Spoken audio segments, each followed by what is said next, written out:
Derry, Northern Ireland in the early 70s. Gunshots in the streets, sectarian riots, 14 civilians killed by the British Army on Bloody Sunday. Outside the Brandywell, home ground of the local football club, another monumental incident happens. Ballymena came to play us, and there was a couple of masked men hijacked the bus and burnt it, and all hell broke loose after that.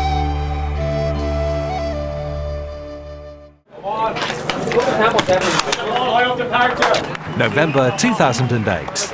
A football match takes place in Great Britain, but it's the official league flag of the Republic of Ireland that flies above the ground in the humid Derry air. And on the stands, it's the Republic's tricolour that is being displayed.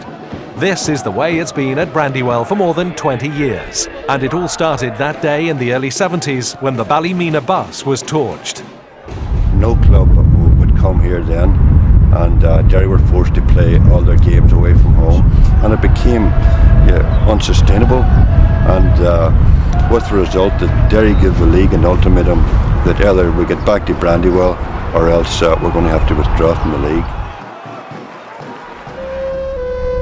6 out of 11 clubs refused to let Derry City re-enter the league. For 13 years, Brandywell was a ghost ground.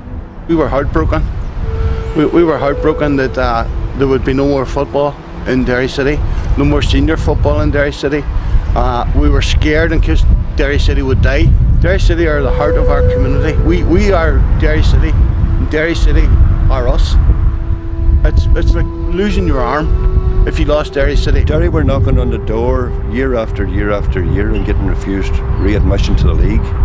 And then there was a group of enterprising ex-footballers, 4 of them, got together and decided to put forward a proposal to the FAI for the League of Ireland.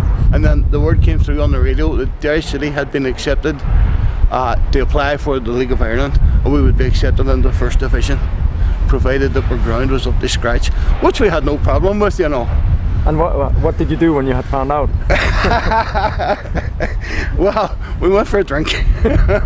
We went for a drink. Some of us got a few too many, but it was really, it was fantastic news. It was the news that we waited 13 years for.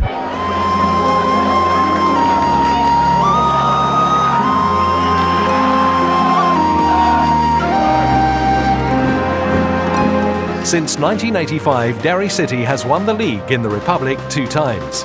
They won the Cup 4 times and the League Cup 9 times. As late as November 2008, they made it to the Cup final again, only to lose on penalties.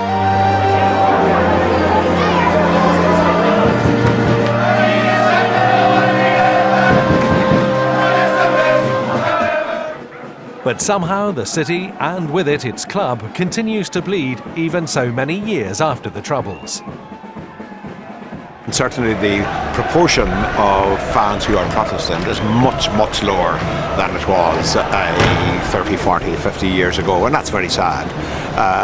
And I understand why Protestants don't come to Derry City. The ground is located in a very strongly nationalist area where many Protestants, rightly or wrongly, wouldn't feel comfortable, in fact would feel nervous. Then the fact that Derry City now plays in the Southern Irish Football League, that would alienate many Protestants. And there are some Protestants, this is a very traditional place, who don't approve of playing football on a Sunday. And of course Southern Irish football is played typically on a Sunday. But there is also hope that Derry City Football Club can reach across the divide and take part in the peace process that already now has seen some unlikely changes in Northern Ireland. It wouldn't be fair to say that we're a 100% Catholic supported team. I mean, that wouldn't be the case. I mean, certainly being in Derry, it would be a majority of Catholic support, purely down to the fact that Derry City is a majority of a Catholic city. But I mean, certainly we would have people from the Polish community and from the Protestant community and from various other communities coming to watch our games and coming back on a regular basis and enjoying them. The political climate has changed dramatically over the last 5 years. You know, things that are happening now you thought were inconceivable then.